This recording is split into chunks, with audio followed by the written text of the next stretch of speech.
hearing. Magandang gabi po sa inyo. Magandang umaga rito.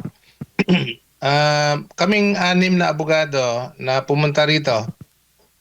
Si headed by former ES Bingbong Villaldea, si Attorney Billy Dulay, si Attorney Fred Lim, si former Secretary Bebot Bello, at ako, at saka si Attorney Sal Panelo.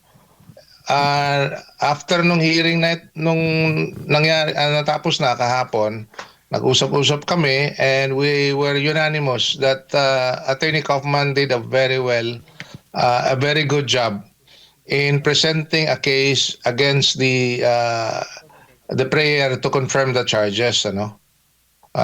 It started last Monday with opening statements sa lahat ng parties, the prosecution at yung may tinatawag na legal representative of the victims, who apparently two of them are Filipino lawyers, and then the defense. Tapos nung Tuesday, nag-umpisa na yung presentation ng ebidensya at argumento ng prosecution. And then we had a break on Wednesday. And then Thursday, nagsimula yung presentation ng depensa insofar as their argument not to confirm the charges. And then kahapon, Friday, yung closing summation ng lahat ng mga parties. At we're very confident. We have said this in a number of interviews already in the last few days, patungo hanggang kahapon, na if on the merits, insofar as what we have heard from both parties or from all parties, if on the merits, we're very confident that the charges will not be confirmed. Pero alam natin na itong kasong ito, narinig ko nga si Banat, if I'm not mistaken, he said earlier na itong trial na ito, hindi lang po ito judicial, political din ito. So doon tayo, or kami mismo, are having reservation on how this case will be resolved one way or another. Attorney, Master Judea po, no? Yes. Diyan po sa The Hague, nagkaroon po ba kayo ng pagkakataon na makapasok doon sa courtroom or nasa labas lang po kayo habang ginagawa itong confirmation of charges? Nabigyan po kami ng reservation to sit in the gallery. So makikita po namin sa baba yung korte mismo, yung tatlong judges ng pre-trial chamber, yung panel of prosecutors on the left side, and also on the left side yung the common legal representative of the victims. On the right side naman, the 8-member team of the defense team of Attorney Kaufman. So makita po namin from the gallery. And by the way, talking about the gallery, hindi lang po kami nandoon. May mga media, meron po din yung mga nasa kabila. Mga taong sumusuporta doon sa pag-file nitong kaso na ito. Attorney, si Master Judea ulit, no? Bilang kayo po ay Yes. isang abogado, syempre mararamdaman po natin kung sino ang mas magaling. Sabihin na natin na mas magaling. Yung prosecution ba o yung depensa? Sa palagay niyo Okay, po. talking about performance po. I think makita nyo naman siguro in terms of delivery. Ito, delivery muna. Hands down, si Attorney Kaufman magaling mag-deliver. No? Glib talker, very smart in terms of delivery. Makita mo dun sa prosecution, he keeps on referring to my friend Jeremy, yung prosecution, he would also be able to deliver, but not as smart as Attorney Kaufman. Yung sa kabila naman, sila yung dalawang Filipino lawyers at saka yung isang babaeng legal representative of the victim, they present their case. I think it's also their style, on a very slow, monotonous way of delivery. In terms of substance, makikita mo dun sa presentation ni Attorney Kaufman na hinihimay-himay niya at tinitira-tira niya, he was refuting each and every points that were raised by the prosecution. By the way, I like to give you context doon sa sinabi ko, ano? Kasi tinanong ko rin yan kay Attorney Kaufman. Etong confirmation of charges hearing took place over 4 days. And before this, months before this, because if you recall, the first schedule for confirmation was sometime July last year.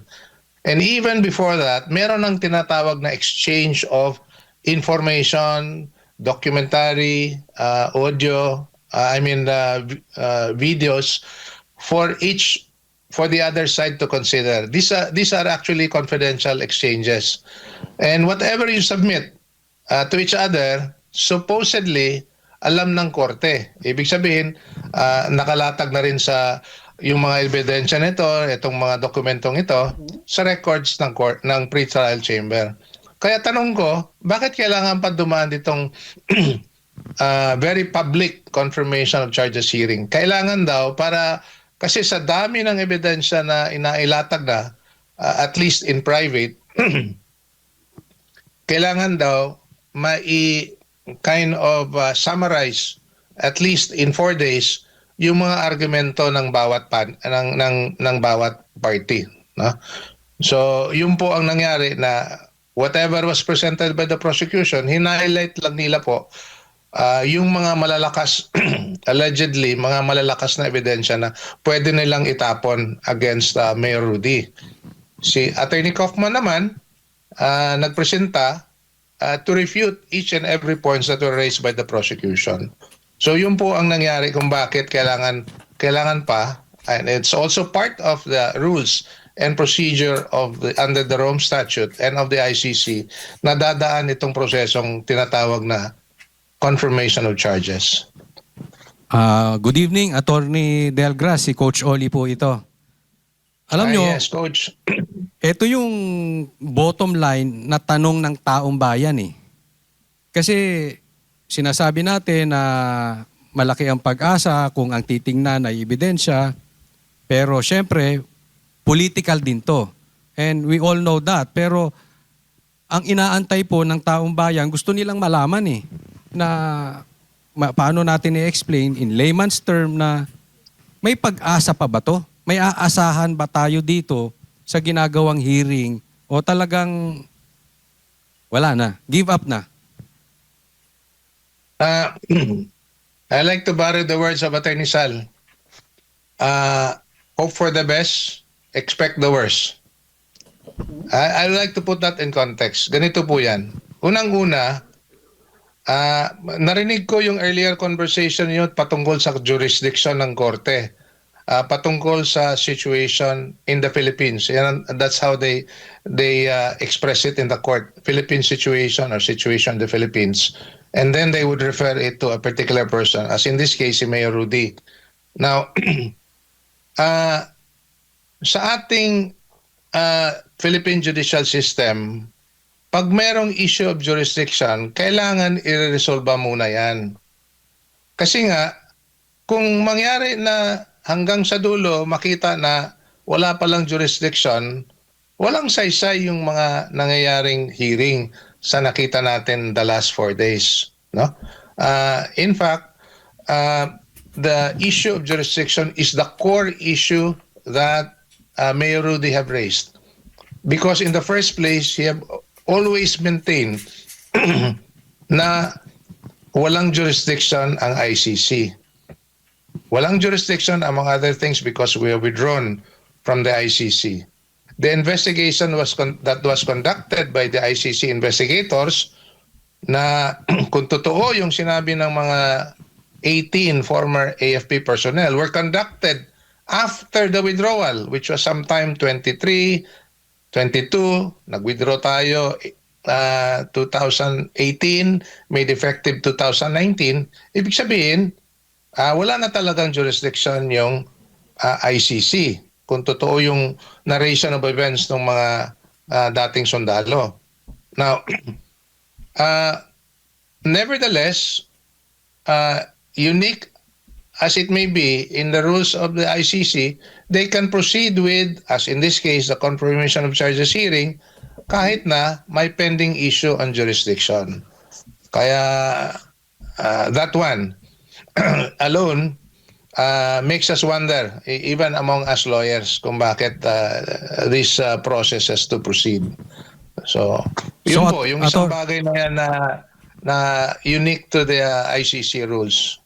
So attorney, so tuloy po tayo kahit questionable yung jurisdiction.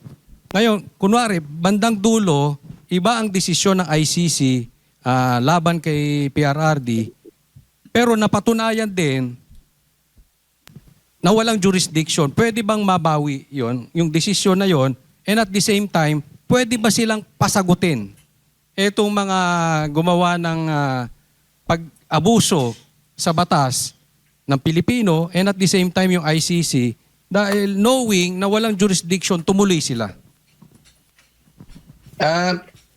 As I mentioned earlier, it's quite unique na tumuloy kahit na hindi pa na iklaro, finally resolved the issue of jurisdiction. And by the way, I have made mention earlier na pati si Mayor Rudy have not accepted these proceedings. In fact, he have said that this is a sham proceeding insofar as he is concerned. Because hindi niya inaatrasan ito Kung merong kaso patungkol sa anumang ginawa niya nung mayor siya at nung presidente, he assumes full legal responsibility.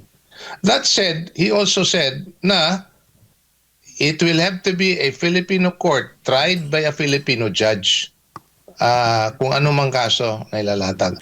So, nung kahapon nga, pagkatapos nasabi ko na I was asked yesterday afternoon when everything was finished, anong masasabi ko sa nakakahiya, no? Nakakahiya na dalawa, on two aspect, na a foreign court has to hear this case and it's viewed all over the world in that sense, no? At pangalawa, on that note, nakakaya din, I'm a lawyer, I'm practicing in the Philippines, and yet it should be tried there because we need to affirm the integrity of the Philippine judicial system na doon natin sa Pilipinas ililitis ito. For them, for those people who brought this case before the ICC, it shows that they don't have confidence on the judicial system in the Philippines. Yun ang problema natin dito. Palakasin natin yung institusyon para mapalakas natin yung bansa, no? If you have a problem, judicial, social, political, let's address it among ourselves as Filipinos and strengthen the Philippine the democratic institution to address this problem. Follow-up question lang. Na we have to hear it before a foreign tribunal na hindi nakakaintindi sa konteksto sa nangyari doon sa Pilipinas. And I like to push further on that one. Good that on the final summation of Attorney Kaufman, dahil for several days since Monday, they have portrayed Mayor Rudy as a murderer, bloodthirsty. Napasali pa yung mga milyon-milyon mga supporter na sinasabing mini Duterte clones as bloodthirsty as well, no? Very insulting to all of us who have been praying and supporting Mayor Rudy to call us bloodthirsty Duterte clones. But nevertheless, no? Nevertheless, dumaan tayo dito sa prosesong ito na kailangan natin tingnan kung tama at pantay ba itong prosesong ito. Yun lang masasabi ko patungkol dito sa prosesong ito. Kaya I have my reservation because it's very political very political. Pagkuha na lang the illegal abduction of Mayor Rudy from the Philippines to The Hague, kinumpirma naman na yung eroplano was chartered by the Office of the President. At ngayon lumabas na yung investigasyon ng ICC investigators when they went to the Philippines were hosted by people who are clearly political distractors of the former president, gives you a very clear picture of the political dimension of this case. Kung judicial lang ito, himay-himayin natin yung mga ebidensya. Pero himay-himayin at lilitisin doon sa Pilipinas, hindi rito. Follow-up question lang po, Attorney Delgra. Speaking of jurisdiction, hindi po ba pwede na isabay, mayroong magsampa ng kaso dito sa Pilipinas para questionin? Hindi ko alam kung meron na nakasampa or wala pa, pero pwede bang sabay para malitis dito yung jurisdiction ng ICC? Posible po ba yun? Yung puntong jurisdiction na yan, wala tayong naisampa na kaso. And I would not, from my point of view, we need not to. Why? You know why? The Philippine Supreme Court does not have jurisdiction over the ICC. And conversely, the ICC does not have jurisdiction over the courts in the Philippines. That being said, meron po tayong pending na tatlong habeas corpus petition. At sinasabi ng kabila na hindi na po pwede itong petition na ito. By the way, just to educate the listeners, yung habeas corpus petition kasi na inahain ni Congressman Pulong, ni Mayor Baste at saka ni Kitty, ni Veronica Duterte, they were praying na illegal yung pagdala sa kanilang tatay papunta sa Hague, and therefore mananagot yung mga respondents, no, yung mga government officials that were mentioned there, among them the Remulla brothers, sila Gilbert Teodoro and all the rest, including Torre. Kailangan managot sila and directing them to bring the body of the former president to the Philippines. So I think that is what's more important insofar as having to address kung sino talaga ang may jurisdiction sa person of Mayor Rudy. Ngayon, ang sinasabi nila, ang ICC meron kasi may warrant of arrest. Tayo naman, nagsasabi tayo na ang Korte Suprema has power to direct the respondent to bring the body of former president back to the Philippines. Okay. Attorney, si Master Judea po ulit, Ngayon po, tapos na yung confirmation of charges, And itong mga kababayan kasi natin is talagang hopeful pa rin sila na maganda ang kahihinatnan nitong investigasyon dyan sa ICC. Now, from confirmation of charges, how long are we going to wait para lumabas po, bago lumabas itong desisyon? At ano po ang mangyayari after nito? Okay. You mentioned about time Yes po, time frame. Meron pong 60 days for the pre-trial chamber to resolve the issue on the confirmation of charges. Apo. On the second question was, ano yung outcome? There are three possible outcomes po. Apo.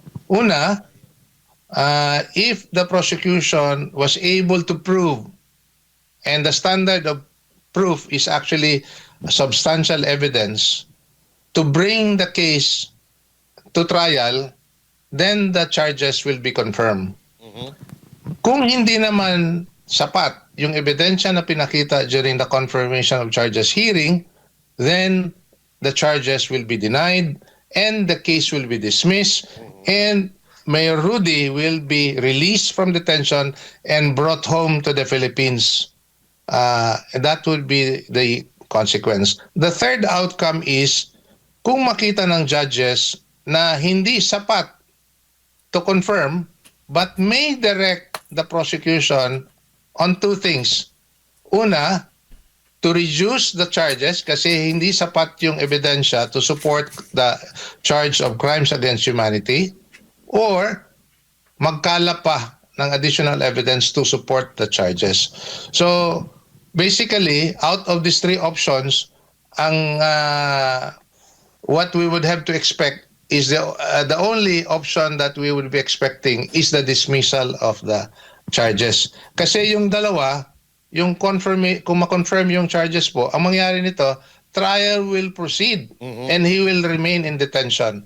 And on the third option that I mentioned, if the judge, the pre-trial chamber judges will say na ibalik natin sa prosecution, he will still remain in detention. So yun po ang gusto nating mangyari, mai-dismiss yung charges para makauwi na siya, si Okay. Tatay Digong. What if po, kung halimbawa, sabihin na natin, na katulad ng sinasabi nila, na ito daw ay politically motivated. So, ano po kaya ang pwedeng mangyari dito? May pag-asa pa ba na makauwi siya if this is politically motivated? Si Mayor Rudy, sinabi niya na sa waiver niya na ang posibilidad na doon na siya manatili at posibleng mamatay, tinanggap niya na yan. Okay. Actually, when I read the waiver, this is just my personal thought on the matter kasi kilala natin si Mayor Rudy way back when he was still mayor, ano. Ang ginawa niya ng waiver na yon, he was able to speak to the court and to the Filipino people yung damdamin niya, no? Kaysa sa confirmation of charges hearing, mga abogado lang magsasalita dyan. But he was given that chance to speak from his heart to the court and to the Filipino people. What does that mean? Sabi niya na, mukhang dito na ako. Tinanggap ko na yung kapalaran ko na dito ako mamamatay. So, napaisip ako, that will make the ICC powerless from here on. Kasi whatever the decision of the ICC, tanggap naman niya. Kung ma-dismiss, mapauwi, okay. Pero kung hindi naman, tanggap niya na kung ano mangyayari. So, I like to say this, I'm not demeaning or disrespecting those who have died. No? But our focus here is on the suspect. By the way, tawag sa kanya, suspect pa kasi wala pang confirmation of the charges against him. So, that said, napangunahan niya yung ICC at yung mga umaatake sa kanya at tanggap niya na ang kanyang kapalaran. So pero tuloy pa rin tayo sa paghahanap ng hustisya, sa paghahanap ng at patuloy yung pagdadasal at suporta kasi nakakarating talaga sa kanya yan. At that will give him more motivation and the will to live and to continue living despite his being frail, old, sickly. By the way, malamig ang lugar dito. Yan ang isang bagay na ayaw niya. Ayaw niya sa malamig na lugar. Pero nevertheless, he have gone through this for almost 1 year now. So hopefully he will continue to fight his own fight because we are there behind him. And he knows that. Attorney, si Banat Bay po. What can you say to those people na nagsasabi na Attorney Kaufman is just using emotional argument doon sa kanyang closing remarks and mga pointers niya po? Okay, I like to be fair on that one, para klaruhin ko lang itong sasabihin ko.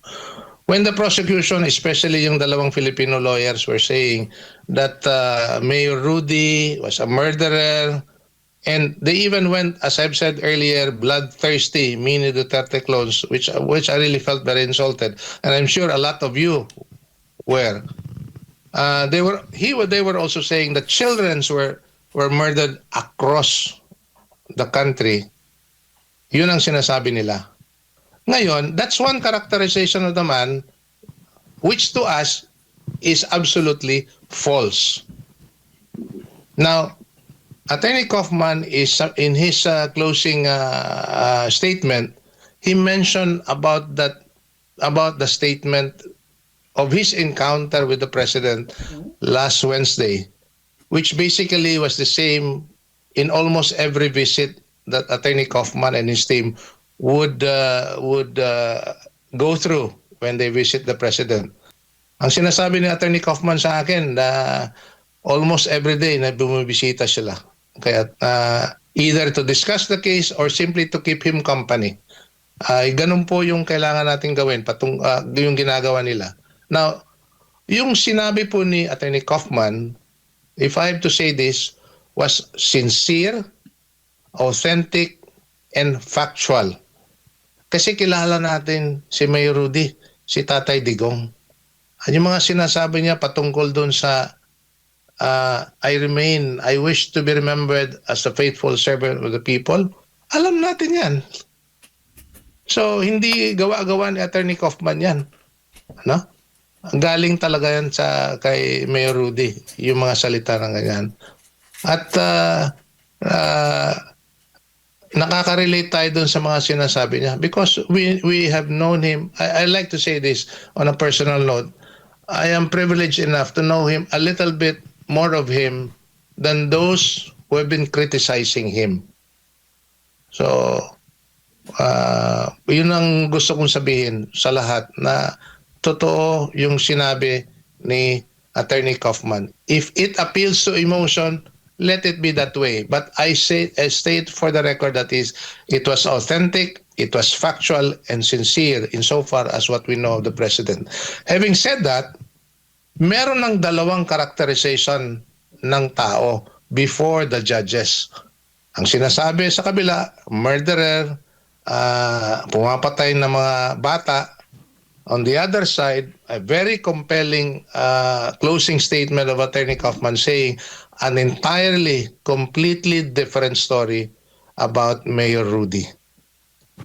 So, yun po ang gusto kong sabihin, even on a very level-headed manner.